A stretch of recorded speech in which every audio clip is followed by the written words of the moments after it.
2024년 12월 9일 월요일입니다. 삶의 현장에서 우리가 함께 나눌 오늘 하루 말씀 사도행전 21장 27절에서 31절입니다. 그 이래가 거의 참에 아시아로부터 온 유대인들이 성전에서 바울을 보고 모든 무리를 충동하여 그를 붙들고 외치되 이스라엘 사람들아 도우라. 이 사람은 각처에서 우리 백성과 율법과 이곳을 비방하여 모든 사람을 가르치는 그 자인데 또 헬라인을 데리고 성전에 들어가서 이 거룩한 곳을 더럽혔다 하니 이는 그들이 전에 에베소 사람 드로비모가 바울과 함께 시내에 있음을 보고 바울이 그를 성전에 데리고 들어간 줄로 생각함이러라. 온 성이 소동하여 백성이 달려와 모여 바울을 잡아 성전 밖으로 끌고 나가니 문들이 곧 닫히더라. 그들이 그를 죽이려 할 때에 온 예루살렘이 요란하다는 소문이 군대의 천부장에게 들림에 아멘. 오늘은 사도행전 121번째 시간 가짜 뉴스입니다. 바울이 예루살렘 교회를 방문했습니다. 그는 구제 헌금을 전달했고 선교 사역 보고도 은혜롭고 감동적으로 잘해서 모인 분위기는 좋고 그곳에 있던 예루살렘 교회 사람들은 바울에게 호의적이었죠. 하지만 거기에 없는 사람들, 유대 땅에 율법에 열성적인 유대인 신자들이 수만 명이 있는데 그들 중에 바울을 오해하는 사람들이 적지 않았습니다. 어떤 오해냐? 바울이 이방 땅에 있는 유대인들에게 율법을 폐기하도록 가르치고 있다는 거예요. 사실 바울이 이방인에게 복음을 전할 때는 유대인이 아니기 때문에 율법에 매이지 말라고 했지만 유대인한테 그것을 강요한 적 없었고 본인 자신도 유대인으로서 율법을 소홀히 하지 않았습니다. 그러니 야고보가 나서서 이러한 오해를 풀어주려고 했어요. 마침 나시린으로 서원을 한 4명의 유대인 형제들이 있는데 그들과 함께 결례 의식을 행하면 오해를 풀 수 있을 거라 제안을 합니다. 바울은 기꺼이 그 요청을 받아들이죠. 일주일 동안 열심히 정결 기간을 가졌고 정결의 시간이 거의 끝날 때쯤 당시 그는 성전에 들어가 있었습니다. 마침 아시아에서 온 유대인들이 성전을 방문했고 이 바울을 알아봤죠. 이 유대인들은 그를 보자마자 율법을 어기고 성전을 더럽히고 있다고 단정을 짓습니다.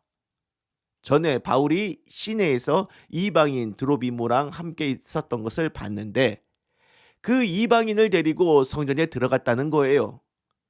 그래서 사람들을 선동하여 그를 죽이려고 합니다. 만약에 바울이 정말로 이방인을 데리고 성전을 출입했다면 이건 큰 문제가 맞습니다.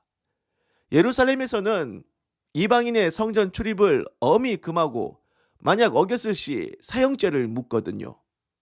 그러니 바울이 그랬다면 그를 잡아 죽여도 할 말이 없는 거 맞습니다.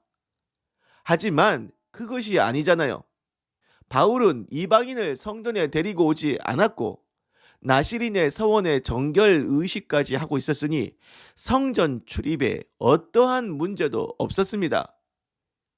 일전에 성령님이 예루살렘에서 결박과 환란이 있으리라 당하리라 바울에게 예고하신 적이 있습니다. 그런데 막상 붙잡히는 상황을 보니까 너무나 억울하죠. 그 옛날 예수님이 체포되고 십자가형을 선고받으셨을 때도 보면 정말로 억울하셨거든요. 유대인들이 정말 말도 안 되게 모함하고 없는 죄를 만들어서 예수님한테 사형을 때린 거잖아요. 이번에 바울이 붙잡힌 건 그 정도로 조작된 거짓은 아니고 오해하여 생긴 일인데 그런데 그 오해가요. 아주 질이 나쁜 오해죠. 보세요. 아시아에서 온 유대인들이 성전에서 바울을 봤어요. 그때 그 옆에 이방인 드로비모가 있었습니까? 없었습니까? 없었죠. 그냥 바로 팩트 체크가 됩니다.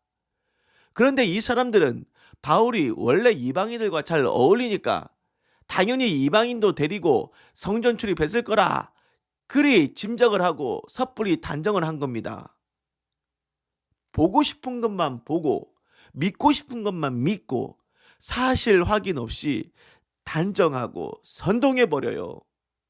이건 오해했다고 핑계를 대도요. 나쁜 겁니다. 아주 나쁜 거예요.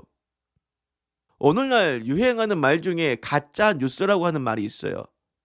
근거도 없는 소문이에요. 그런데 그걸 확대 재생산해서 기정사실화 해버리는 겁니다. 그런 가짜 뉴스 유튜브에서 많이 쏟아져 나오죠. 왜 그리 많은가 보니까 일단 자극적인 기사를 방송하면 사실 유무를 떠나 사람들이 많이 보니까 방송 수익이 나오거든요.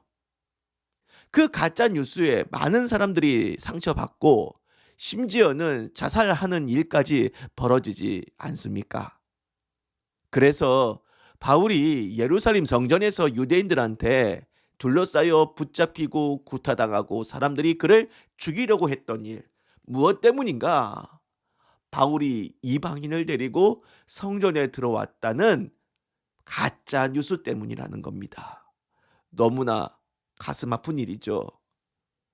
여러분, 적어도 우리는 그러한 가짜 뉴스에 놀아나 바울을 괴롭혔던 사람이 되어선 안 됩니다. 짐작하지 마세요. 사실 확인 정확하게 해야 합니다. 진리의 사람은 마땅히 그래야 할 책임이 있어요. 가짜 뉴스 만들지 말고 퍼나르지 말고 그 가짜 뉴스 몇 줄 읽고 사실로 단정 짓지 마시길 바랍니다. 기도할게요. 주님, 당신은 억울한 누명으로 죽으셨고 바울은 가짜 뉴스로 괴롭힘을 당했습니다. 그러니 믿는 사람이 어찌 거짓과 왜곡에 어울릴 수 있겠습니까? 주여, 진리와 진실 위에서는 지혜와 분별함을 주옵소서. 예수님의 이름으로 기도를 드립니다. 아멘.